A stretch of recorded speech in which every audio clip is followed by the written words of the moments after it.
My name is Evelyn Warner, and everything I thought I knew about my life changed suddenly one Thursday evening. Richard, my husband of 15 years, came home, but he wasn't alone.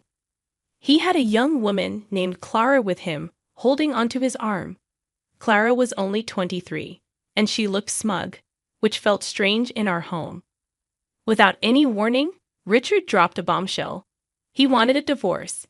He said Clara would be living with us now, and he declared that the house belonged to her. His voice was cold, not the warmth I was used to hearing. I couldn't believe what was happening. My heart raced with disbelief and confusion. I had heard of such things, but I never thought I would be experiencing it. I stayed calm, but it was more from shock than anything else. "I can't believe you're serious," I managed to say quietly. Richard laughed, a sound that felt unfamiliar and distant to me now. "I've been thinking about this for a long time. You just didn't see it coming," he said. Clara looked at me with a look of triumph. Richard said he was tired of me, and that Clara understood him better. It felt like I was living in a nightmare. Richard, the man I loved and the father of our child, seemed like a stranger. I couldn't believe he was throwing away our marriage and our family for Clara. I felt a bitterness in my voice that I didn't know I had. "So this is it? You're choosing her over us?" I asked, feeling betrayed by his words. Despite the pain, I began to see things clearly. Richard was revealing his true self, and it wasn't pretty. "You're willing to ruin everything for a fling?" I questioned, my voice stronger now. "It's much more than that, Evelyn. Clara is my future, and you're just the past," Richard said dismissively. I looked at Clara, a girl young enough to be our daughter, caught up in what she thought was love. But I saw it differently. It was a midlife crisis, a cruel game. "Fine," I said, the shock turning into determination. "You want a divorce? You'll get it. But remember, Richard, this house is as much mine as it is yours, and I won't give it up without a fight." As they walked past me, I felt a shiver of disgust, not just at the sight of them together, but at my own blindness. But this wasn't the end. It was a beginning of my fight for my dignity, for my child, for what was rightfully mine. In the days that followed, I was consumed by emotions. Memories of our life together were tainted by Richard's betrayal. I couldn't eat or sleep, haunted by images of him with Clara, their laughter echoing in my ears. But amidst the turmoil, a plan formed in my mind. I wouldn't let Richard get away with it. This wasn't just about the house or the marriage, it was about justice. I was going to make him regret his decision, regret ever thinking he could discard me so easily. I sought out the best divorce lawyer in town, someone known for their ruthless efficiency. As I explained my situation to Miss Johnson, her eyes sharpened with determination. "Richard thinks he can just replace you and walk away with everything." "Not on my watch," she said. We went over the legalities, and it became clear that Richard had underestimated me. The house, which he had arrogantly promised to Clara, was partly mine by law. The land it stood on was inherited solely in my name from my father. Richard had no claim to it whatsoever. Armed with this information, I felt a surge of power for the first time since Richard's betrayal. I was going to turn the tables on him, and he wouldn't see it coming. Miss Johnson drafted the divorce papers with precision, ensuring my rights were protected. But it wasn't just about the legal battle, it was personal. Richard had hurt me deeply, and I was going to make him pay. I couldn't wait to see the look on his face when he realized the house he planned to give to his mistress was not his to give. The thought brought a small, satisfied smile to my lips. But this was only the beginning. I was determined to hit Richard where it hurt the most: his ego, his pride, his sense of self. Nothing was off limits. He had started this war, but I was going to finish it. As I signed the divorce papers, I felt a mix of sadness and determination. The life I had known was over, but a new chapter was beginning. In this chapter, I was the author, and Richard was just a cautionary tale in the story of my life. The day I filed the divorce papers marked a turning point. My heart raced with a mix of fear and excitement as I handed over the documents. This was it, the point of no return. But as I left the courthouse, I felt a weight lifting off my shoulders. I was no longer the victim in Richard's cruel game. I was now the protagonist in my own story of justice. Later, I met with Miss Johnson to plan our next move. We sat in her office, the afternoon sun casting long shadows on the floor as we plotted Richard's downfall. "Richard's going to fight dirty, Evelyn. You need to be prepared for that," Miss Johnson warned, her eyes serious. "I know," I replied, steeling myself. "But I have something he doesn't know about. The land this house is on. It's mine, inherited from my father." Miss Johnson's eyes lit up. "That changes everything. He can't claim the house without the land. We can serve him an eviction notice." The idea of Richard and Clara receiving an eviction notice from the home they thought was theirs brought a bitter sense of satisfaction. It was more than just a legal move. It was a statement. I was not going to be discarded and forgotten. "Let's do it," I said firmly. The day the eviction notice was delivered, I imagined the shock and anger on Richard's face. This was just the beginning of his karma. For every tear I shed, for every sleepless night, he would pay. But the battle was far from over. Fueled by his ego, Richard wouldn't go down without a fight. He called me, his voice a mix of disbelief and fury. "Evelyn, what the hell do you think you're doing with this eviction notice?" he barked. "I'm just reclaiming what's mine, Richard. You should have thought twice before deciding to give away something that wasn't yours," I replied, my voice calm but firm. "This is ridiculous. You're doing this to get back at me, aren't you?" he accused. "It's not about revenge, Richard. It's about justice. You can't just take what you want without consequences," I countered. Richard was silent for a moment, and I could almost hear the wheels turning in his head. He had underestimated me, thinking I would quietly retreat. But I was fighting back, and I wasn't going to stop until I got what was rightfully mine. "This isn't over, Evelyn. I'll fight this," he finally said. "Go ahead," I responded. "But remember, the law is on my side, and I'm not backing down." After hanging up, I felt a surge of power. For too long, I had let Richard dictate our lives. But now the tables were turned. I was in control, and I would not relent until justice was served. In the weeks that followed, it was a chess game of legal maneuvers and emotional confrontations. Richard, caught off guard by the eviction notice, launched into a series of desperate attempts to sway the situation in his favor. But with each move, he only tangled himself further in his own web. One evening, as I sat in my living room, the phone rang. The caller ID flashed Richard's name, and I braced myself for another round of pleading and anger. "Evelyn, you can't do this to me, to us." Richard's voice came through, tinged with frustration. "Us? There's no us anymore, Richard. You made sure of that," I replied, my voice steady. "This is madness. You're going to leave me homeless over some petty revenge," he argued. "Petty? You call destroying our family petty?" I shot back. "This isn't about revenge, Richard. It's about consequences. Your actions have them, and now you're facing them." Richard's voice turned softer, almost pleading. "Evelyn, please, let's talk about this. We can sort it out for old time's sake." I almost laughed. Old time's sake? As if our years together were mere tokens to be traded in times of trouble. "There's nothing left to sort out, Richard. You made your choices, now you live with them." He was silent for a moment, and I could sense his desperation mounting. "You're enjoying this, aren't you? Seeing me suffer," he accused. "It's not about enjoyment, Richard. It's about justice. You need to understand that every action has a consequence. And this," I paused, "this is yours." I hung up before he could respond.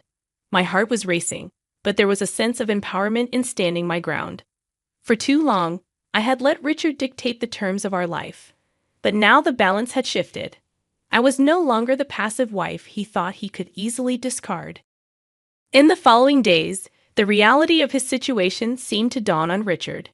His calls became less frequent, his voice less assured. The man who had once held all the power in our relationship was now scrambling to salvage what he could. What little he could salvage from the ruins he had created, Richard scrambled to grasp. Clara's presence in the background of this drama was a constant reminder of the catalyst for all of this. But I knew her part in Richard's story was coming to an end. She was just another pawn in his game, and soon she would realize it too.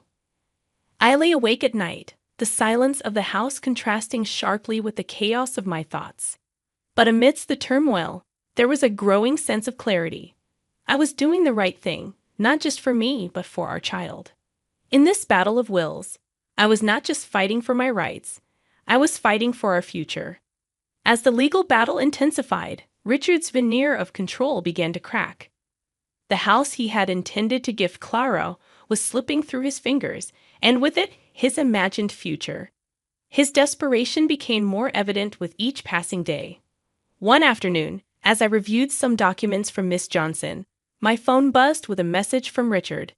It was an invitation, or rather a plea, for a meeting. Against my better judgment, I agreed. It was time to face him, not as his wife, but as the architect of his downfall. We met at a quiet cafe, on neutral ground amidst our war.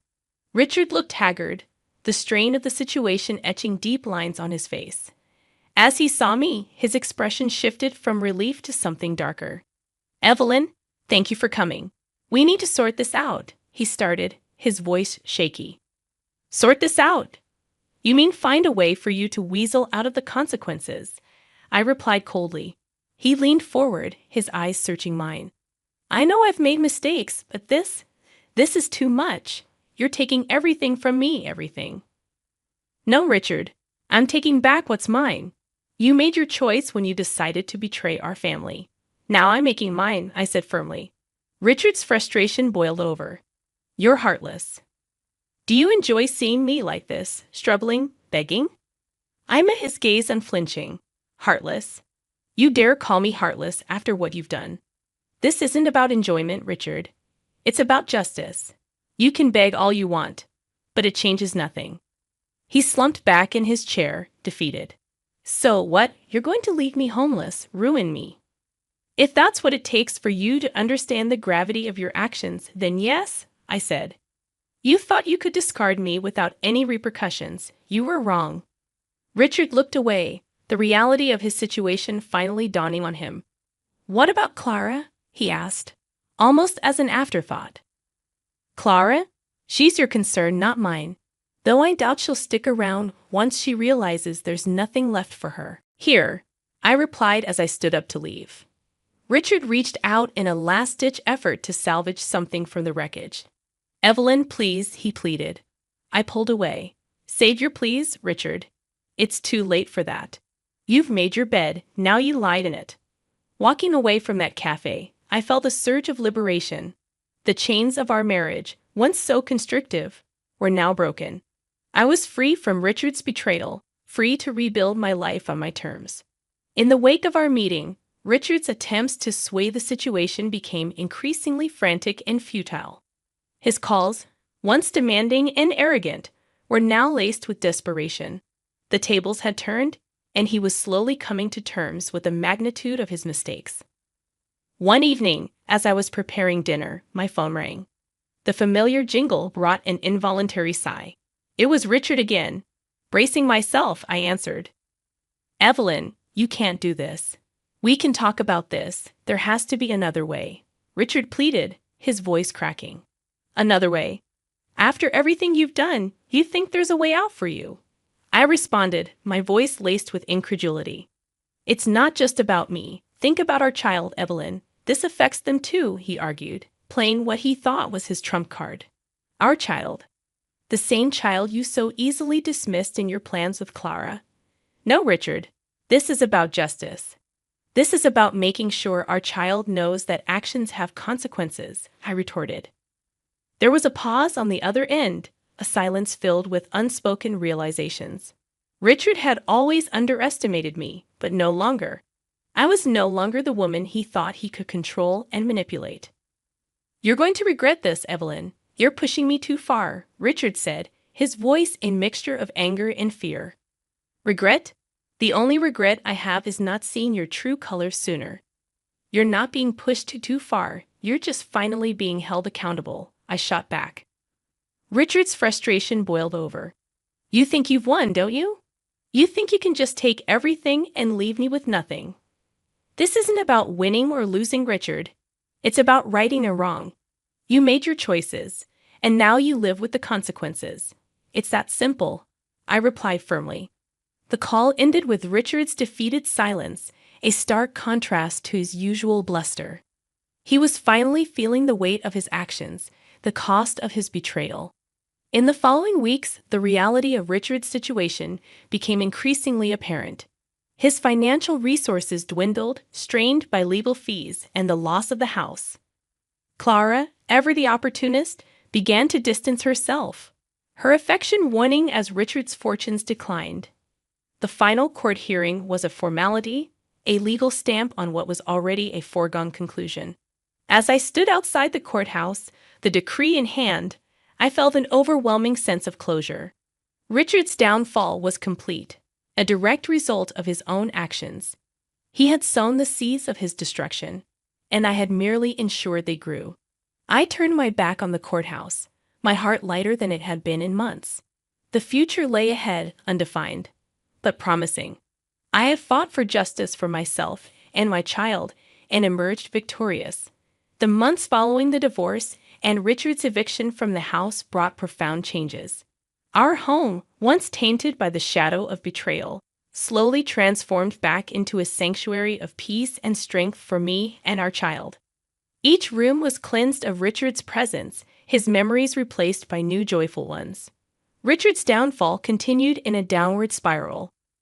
Without the house and struggling financially, he was forced to move back in with his parents. The last I heard, Clara had left him, her affections as transient as the wealth she had hoped to secure. As I tended to the garden, a task that had become a source of solace, my phone rang. The screen flashed Richard's name, a reminder of a chapter I had firmly closed. Curiosity piqued, I answered. Evelyn, it's Richard. His voice came through subdued and almost unrecognizable. What do you want, Richard? I asked, my tone indifferent. I wanted to apologize for everything, he said, the words seemingly difficult for him to utter. Apologies don't change the past, Richard.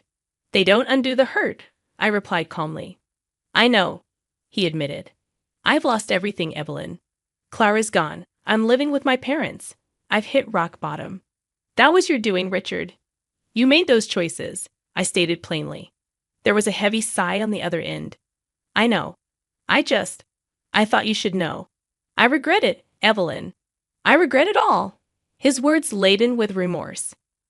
But his words didn't bring me the satisfaction I had once thought they would. Instead, there was a sense of finality, a closing of a chapter that had caused so much pain. Your regret is your own to live with, Richard. I've moved on. I suggest you do the same, I said, ready to end the conversation. Evelyn, he started, but trailed off.